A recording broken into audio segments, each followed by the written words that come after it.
Today we're going to be looking at some of the most valuable S Mint Mark 1 cent coins that are worth a lot of money. So welcome back to Couch Collectibles. Hope you guys are having an awesome day as always. Like I said, today we are looking at some rare pennies that sold at auction for a lot of money and what you can be looking for on your coins that can give them a lot of value. So if you guys are new, feel free to check out all the other coin videos here on the channel. We upload every single day. And as always, let's just hop into this one. Alright, starting off first with the 1909 Indian Head Cent. Now 1909 was the last year that they produced the Indian Head penny, so that was the first year that they also produced the Lincoln Wheat cent. But this is a very key date. It is the lowest minted Indian Head cent of all Indian Head cent dates.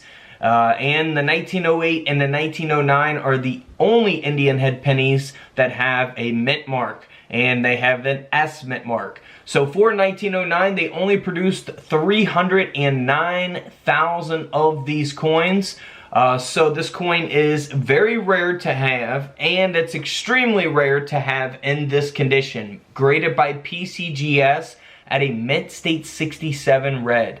Just an extremely valuable coin here. You'll see that S mint mark again on the reverse at the bottom of the coin.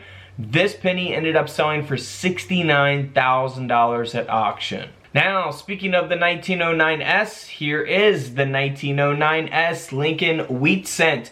This is the one with the VDB on the reverse at the bottom of the coin. So that's what you want to look for, 1909S VDB on the back, on the bottom of the coin. This coin is super rare as well. They only made a little over 400,000 of these coins. So even in bad condition, this coin sells for a lot of money. I have one of these in my collection. It's not anywhere near this condition, but just to have one of these coins is super rare. So even in bad condition, they sell for a lot of money. This coin in this condition, graded by PCGS at a mint state 67 red, sold at auction for $117,000. Now that is a lot of money.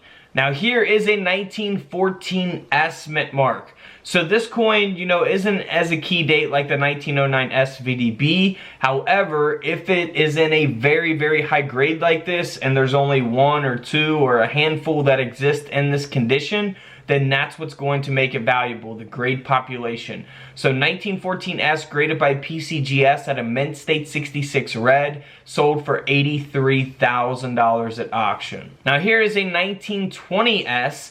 Now this is kind of the same for the 1914 S, right? So if you have a 1920 S and it's not in very good condition, you know, and it doesn't have any type of mint errors, the coin's not going to be valuable, you know. But if you have it in a condition like this, and mint state 65 red grade, it's going to be valuable. And that's why this penny sold for $44,000.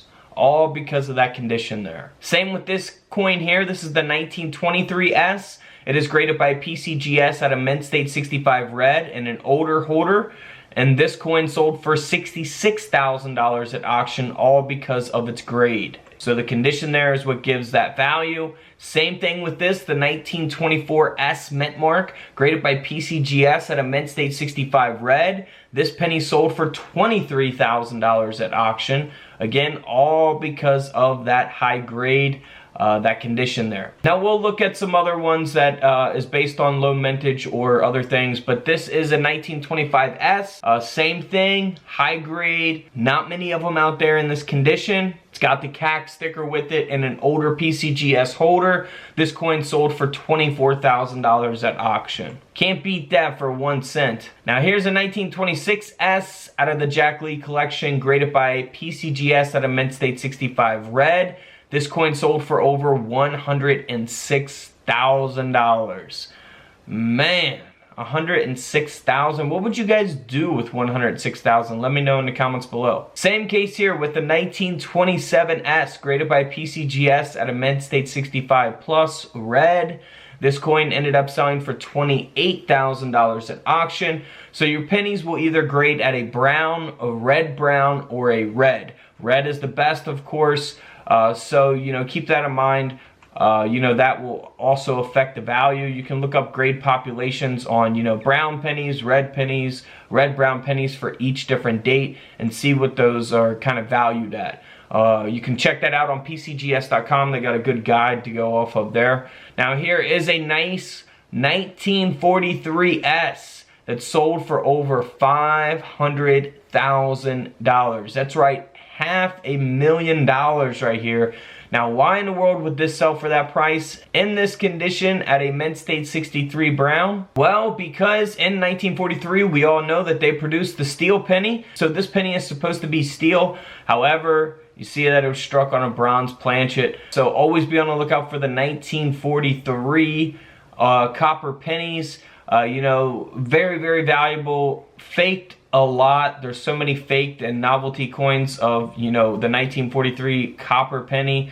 So the S Mint mark here, this coin, like I said, sold for over $500,000. Now here is the 1944 wheat penny. So in 1944, they went back to producing those pennies in copper. So this is not supposed to be steel. However, it is. Only the 1943 penny is supposed to be steel. This is the 1944 penny. So this is the next year that was struck on the planchet from the previous year in 1943. So this coin ended up selling at auction for over $400,000, graded at a Mint State 66 by PCGS. Man, that would be amazing to be the person to have graded this coin and the last coin. I mean, that would be like, oh, my anxiety would be through the roof trying to grade a $500,000, $400,000 coin. I couldn't imagine. Now here is a 1969S Lincoln Cent. This is graded by PCGS at a Mint State 64 red. What makes this coin very, very valuable is that it has that double die obverse. So you want to look for doubling on the lettering, on the date. Very, very famous coin here. Even in bad condition, if you have a 1969 double die obverse like this, they will sell for a lot of money. And this coin, in very good condition here, sold for over $125,000. So always be on the lookout for those S Mint mark pennies. Of course, you can look for those different types of errors. And if you got any very, very high graded coins, you know, you have to know a lot about coin grading to, you know, really determine if you want to get the coin graded or not, because you don't want to get a Mint State 61 grade and, you know, the coin not be really worth anything and you're trying to shoot for a Mint State 67 or 68. So keep that in mind. Look up the grade populations for each different coin and their mint mark. That will give you a better understanding of, you know, if the coin is worth getting graded or not. Alright guys, don't forget to subscribe in the middle. Feel free to check out the videos to the left of me. And until tomorrow, I'll see you guys in the comment section below. This is Couch Collectibles, and this is where I disappear.